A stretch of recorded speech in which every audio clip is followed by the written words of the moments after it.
So I said we have a lot of celebrations. We have a lot of celebrations going on in my house right now. We have 2 graduations this week in our house. We have a 5th grader who is finishing elementary school. Please pray for me. Next year I will have a middle school girl alone in my house. I'm scared. I have fear, and so I need your prayers.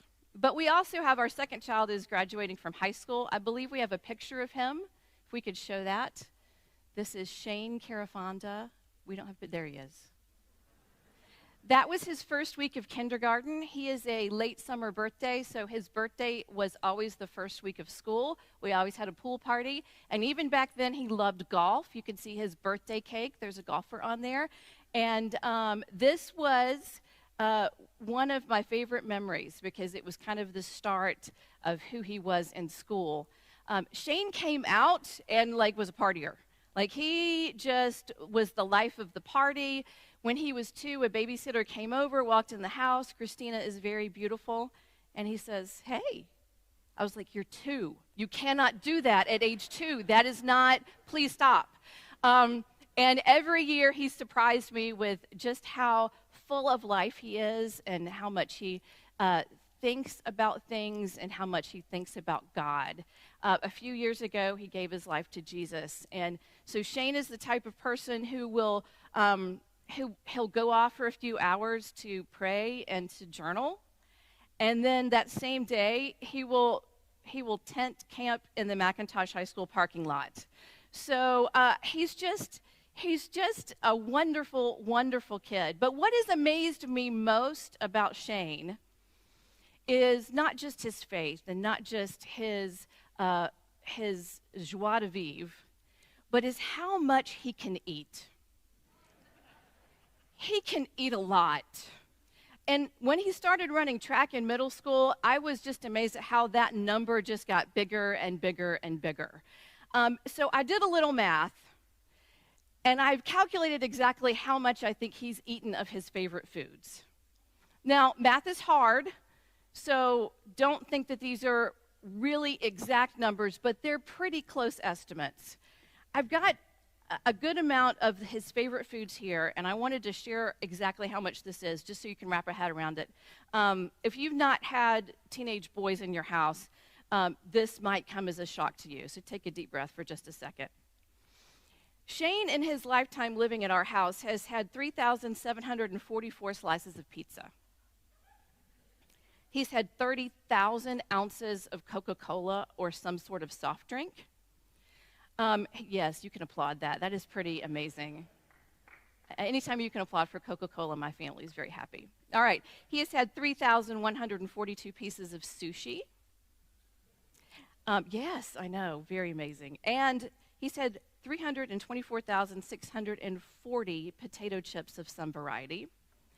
And last but certainly not least, 334,132 pieces of macaroni, typically covered in cheese.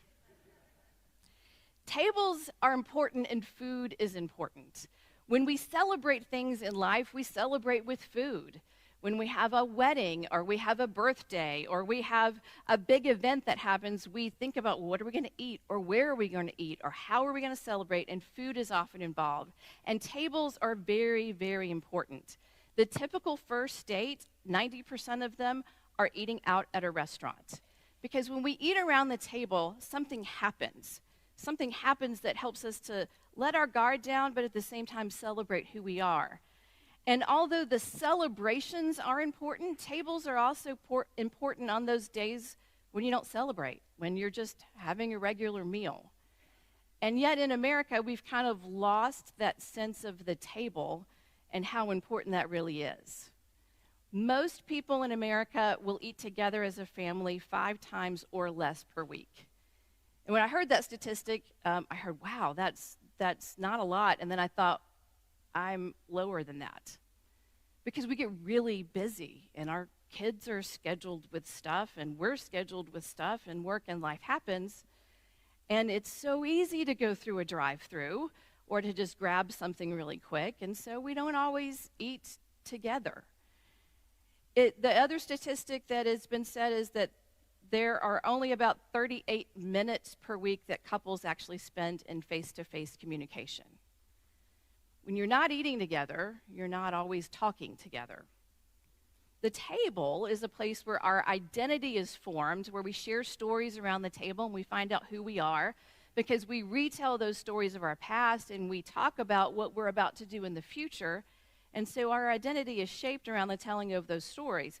But since then, our identity has become lost. And in order to regain that sense of the table, we need to focus on the 3 tables that life wants us to set. Now, I'm going to talk about these 3 tables, and you may agree with them or not agree with them, and that's okay. I got the idea of these 3 tables from a book by Leonard Sweet called From Tablet to Table. And you might think, well, I think life has like a couple other tables that I would add in there, and that's great. This is not necessarily a scientific 3 tables. This is just kind of a theory. And you, if you're not a believer, you might think, well, I don't know that I agree with all of those tables, and that's okay as well. But I think that if you pay attention to these 3 tables, that your life will have a transformative emphasis on it, and you'll be inspired to do things in a different way. So the first of those tables I've already alluded to is that table at home. When we have a generation after generation that has some sort of crisis, that crisis then becomes a condition. And so when we don't eat together at home, there are some things that happen in society that we have to deal with. According to the Journal of American Medicine, the number one thing that will help our students not succumb to drug use, the number one thing that will help mental health in our society, the number one thing that will help obesity rates go down, and the number one thing that will increase a student's vocabulary is having regular family meals. And yet we've lost that. Now, Jewish families knew that this was very important. Jewish families, they have meals together as a form of worship. And if you look at a Seder meal and how the story of Passover is told, it's told through the food. It's not told by opening up a Bible and retelling the story. They have the place set together and they tell the story through the food. You have the bitter herbs that remind them that the bitterness of slavery was now over. You have the salt water that reminds them of the tears that the slaves would have cried. You have the greens and the egg that reminds people of new life. You have the unleavened bread that reminds them that when they had to leave, they didn't have enough time for the bread to rise. And you have 4 different cups of wine that represent different things about God and their faith. The story is told through the food. And when children were learning the Torah in 14th century, they would come into the room and the words from the Torah for the day would be written on a slab, and they would be written in honey. And the children would come in and they would lick the letters off of the slab because it was to remind them of Scripture. In Ezekiel, you'll see that Ezekiel eats the words of Scripture or the words of God, and he says it tastes like honey. But it also reminds them of a specific verse in the Bible, and that's Psalm 34, verse 8. Taste and see that the Lord is good. Blessed is the one that takes refuge in him. This psalm talks about what life is like and how we attain it. And it answers that question. Now think about that for a second, because that's a really tough question. What is life and how do we attain it? And it answers that question, but the answer is very difficult, because it answers that question to say that life is abundant and we attain it through God. Now, you might just say, well, of course, that's a great answer. Of course, life is abundant and we attain it through God. But if you think about how culture answers that question, they also answer that question with abundance. They say that life is abundant. So think about food for a second.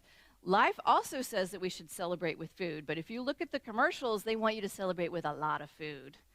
They want you to celebrate every day like you're going on a cruise, like you're going to eat and eat and feast and feast. And we know that when we have an abundance of food, life can be good. But we also know if we have an abundance of food for too long, bad things happen. Bad things happen to our bodies. Bad things happen to our health. And it's not always a good thing to have an abundance of food day after day after day. They also say that we should have an abundance of possessions. This is culture. If we have an abundance of possessions, our life will be better. If you look at every commercial, if you buy this, your life will be better. It will be better in some way. And it is better in some ways. It is much better for me personally, to have a phone to be able to communicate than it is to not have a phone. It is better for me to be able to find out news on the TV or on the internet than it is to not know what's going on in the world. I like to be informed, and that's helpful. But we also know if we have too many things, we have too many possessions, or we have too much information, we have overload. And if we have too many things, our bank account might look really different in a way that might hurt us. If we have too many possessions, we might start to put our hope in possessions and not our hope in God. Now, you might be one of those people, and I hope you're one of these people, that you don't have a problem with possessions. You can have some, you can not have some, you're okay. Or maybe you're one of those people, and please show me your ways. If you're one of those people that can just say no to food, please show me your ways, but I know people like this. Do you want some chocolate cake, and it's wonderful and delicious? No, I'm good. I don't know how you do that. Please teach me your ways. So maybe you're one of those people, but maybe your calendar is really, really busy. How are you doing? Oh, I'm good. I'm busy. I'm really, really busy. Had 2 soccer games yesterday and then 2 again today, and we've got church in there in the meantime. Oh, and there were 2 graduation parties, and there's another 2 coming up. And I've got a talent show on Tuesday, but I got to do the Davidsons thing, so I don't know how I'm going to be in 2 places at once. Oh, and then there's baccalaureate also on Tuesday, and then there's 2 graduations on Friday and 3 graduation parties on Saturday. You see how that can fill up and how it can overwhelm you and how you can really never have time to stop and hear the voice of God. But what this psalm says is that when we have an abundance of God, it's not that life is perfect. In fact, what we still have is the pain and the challenges along with the abundance of God's love. Now, when we sit at the table, we don't only eat when we're celebrating. We eat every single day. How many of you eat every single day? Yes, you all eat every single day. And you're not always celebrating something. But that doesn't mean you don't need to sit at the table together and talk about what's going on in your lives. Because when we sit at the table together, we don't just pass around little bits of food. We also pass around little bits of ourselves as well. The second table that we need to set in our lives is the table at church. Now, you might not think that this is an important table, but you're here today, so I'm going to assume that you think that it's at least somewhat important. The early Christians knew how important the table was, and it filled their worship. You can say that the Old Testament can kind of be talked about in 3 sentences. People were fighting us, we survived, let's eat.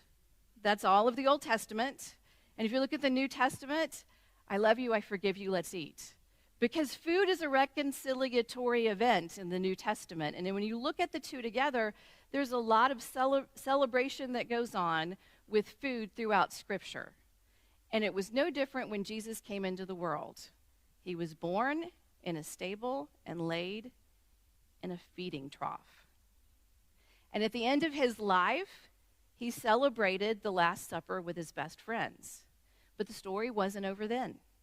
He came back, and he celebrated with food even after his resurrection. I'm going to talk about one of those stories today, and that is the story of the people who were walking to Emmaus.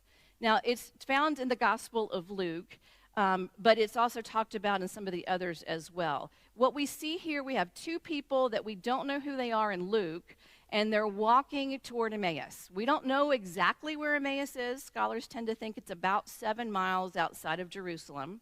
So it's a few hours to walk from Jerusalem to Emmaus, and they're walking along, and there is another traveler that is a stranger that comes alongside them. Now, we as the reader know it's Jesus, but they don't know it's Jesus. This is a typical literary type of thing that would go on not just in Greco-Roman literature, but also in the Old Testament, where people would entertain strangers that were angels and gods unaware. And so this is one of those moments, and anyone who's reading this goes, oh, something good's about to happen, because this is an important character that they don't know who it is.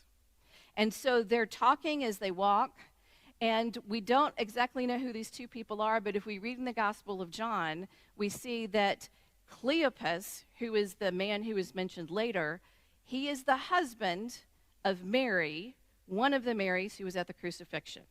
So these aren't just people who had heard the latest gossip about Jesus. These are people who knew Jesus, one of which saw him die. And so they're walking and they're talking about what happened, and you can imagine they're very upset because they're not exactly sure if they believe that Jesus had been resurrected. They had heard about it, but they weren't exactly sure it had happened because they hadn't seen him for themselves. So they go on walking. They still fail to recognize him. He comes up and says, hey, what happened? They say, were you crazy? You haven't heard what happened? This is a big deal. And they tell him. Now, remember, we've got a few hours before we get to Jerusalem. And so Jesus says to them, what do you mean you don't understand this? And so Jesus goes from Genesis all the way through the prophets, and that's a lot in the Bible, and he reinterprets Scripture in light of the resurrection. And then they get to this point in the story where the table comes into view. Now, I'm going to read in just a second, but you have to understand how culture would work with tables back in the New Testament. If someone were a stranger, they were obligated to invite them, and the stranger was obligated to turn them down. It sounds crazy, but it's just kind of how things work. In my husband's family, it's a Ukrainian family. They're obligated to ask you at least 3 times if you want something to eat at least once an hour. There are food pushers in the family. Do you want something to eat? I can go to the grocery store. Are you sure? It's right down the road. Do you want something to eat? I promise you. And until you turn them down 3 times, they'll keep pushing and pushing and pushing. So this is kind of what I imagine Cleopas and Mary are doing with Jesus. Jesus, though, before they can even ask him, runs on ahead because he doesn't want to be asked, because he doesn't want to force himself to their table. He wants to be asked enough that he really knows that they want him there. So they ask him 3, 4, 5 times. Finally, he says, all right, I'll come to your table. Now, when he gets to the table, it should have been Cleopas's table. Yet Jesus takes the place of the host. And when he takes the place of the host, he sits down and he gets to the point where they're about to eat, and he says these words in Luke 24, verse 30. When he was at the table with them, he took the bread, blessed and broke it, and he gave it to them. That's it. He took the bread, he blessed it and broke it, and he gave it to them. And at this point, Cleopas and Mary understand who he is. Now, we hear that, and it sounds like communion, right? He took the bread, he broke it, he blessed it, and he gave it to them. He gave it to his disciples. It sounds like the Last Supper. It also sounds a good bit like the feeding of the 5,000. So this is Jesus' signature move. It's him breaking the bread, blessing it, giving it to people. But we don't know if Cleopas and Mary were actually at the feeding of the 5,000. We can guess that they might have been, but we don't really know. They're not necessarily in the right region to have been there. And we don't think they were at the Last Supper, so we're not exactly sure that that is when they understood exactly who this was. But if you think about it for a second, he took the bread, he blessed it, he broke it, and then he gave it to them. Now, if I'm giving her a piece of bread, what is happening to my sleeve? If I'm reaching to her, you can now see the holes in Jesus' hands. So at this point, their eyes are opened, and Jesus disappears. We can recognize that Jesus is with us when we experience the wounds of those around us. The table is a place to remember who Jesus is. And Jesus didn't come in order to set a moral table. He came in order to set a healing table. God's presence is transformative. And Jesus' story didn't end with death, but it also didn't end with resurrection. He is active and present in our lives today, and every time we come to the table, we can experience him. I'm thankful to Mary and Cleopas because they didn't just leave that story to themselves, which brings us to the next story or the next table that we're supposed to set in our lives, and that's the table to the world. The church's table is supposed to be shared. It's not supposed to just stay here. We're supposed to take it out into the world. And in the ancient world, when you talked about bread, bread was in 3 different parts. And so you had the bottom part of the loaf, which was kind of burnt, sort of like a heel. And that part would be cut off and given to the workers. The middle part would be given to the family, and the top part would be given to your guests. This would be called the upper crust. Yes, I know, I said the same thing. I love when I learn something and get aha moments. Also, bread is supposed to be shared with others. The word company and the word companion. Where's my Latin scholar? Is Chris here? He's not here today. The word companion and company means one who brings bread or those who break bread with you. We're supposed to be breaking bread together out in the world and sharing the love of Jesus out in the world. And one of the stories in the New Testament that I love that speaks about this is in Luke 16, and it's the story of the parable with Lazarus. Now, this is not the Lazarus that was Jesus' best friend. This is someone who's in the story who is a beggar who is begging for food. He is outside the home of a rich man, and we see that this rich man is dressed in purple, which means he's got a lot of money. And we hear that he feasts every day and that he gives the crumbs to Lazarus. Now, let me put this in a little bit of context. He feasts every day doesn't mean that he has a good meal every day. This means he's having like cruise ship, big 5, 6, 7, however many course dinners that last for hours. And when you hear this, you think, well, you know, if I had that much money, I might actually have really big feasts every day. But if you think about how long that would take back in this time period, and that the Jews were commanded to work for 6 days and rest for 1, he's not lining up his values with what he does. And back in this time period, instead of having napkins, this might sound a little gross, but I promise this is the custom that they had. Instead of having napkins, they would take bread, and they would wipe their mouths with the bread, and they would wipe their hands with the bread, and then they would throw it under the table. So if you remember Jesus and the woman talking about even the dogs eat the crumbs under the master's table, that's what they were referring to. And those crumbs are what Lazarus was begging for every day. And so this rich ruler would say, sure, go ahead and give it to him. He never really contacted Lazarus. He never had a relationship with him. But he gave him the crumbs so that he had some food. Well, they both end up dying, and they go into the afterlife, and the rich man is in hell, and Lazarus is in paradise. And the rich man says, well, what happened? Why am I here? And it wasn't that he had sinned and done something. His sin wasn't that he had done something wrong. His sin was that he had done nothing. There's a story about someone going to hell, and they look around, and everyone's seated around the table, and there's this big pot of stew in the middle, and they're all starving. And there are spoons, but they're really, really long spoons. So if you try to get your spoon in there, you can't get the food to your mouth. And then he goes to heaven and sees the exact same setting. There's a table and a big pot of stew, and everyone's seated around, and they still have the long spoons, but everybody's full. Because the people in heaven had realized that if you have a long spoon, you could feed other people. Our theology is a theology of the table. Martin Luther said that theology is table talk. And to come to the table is to discover who you are, is to find your direction, and it's to slow down just a little bit so that your soul can catch up with your body. Augustine of Hippo said, Christ is the bread awaiting hunger. So no matter what table you set this week, come hungry. Come hungry like a teenage boy. And when you eat together, remember to eat in God's abundance. Would you pray with me?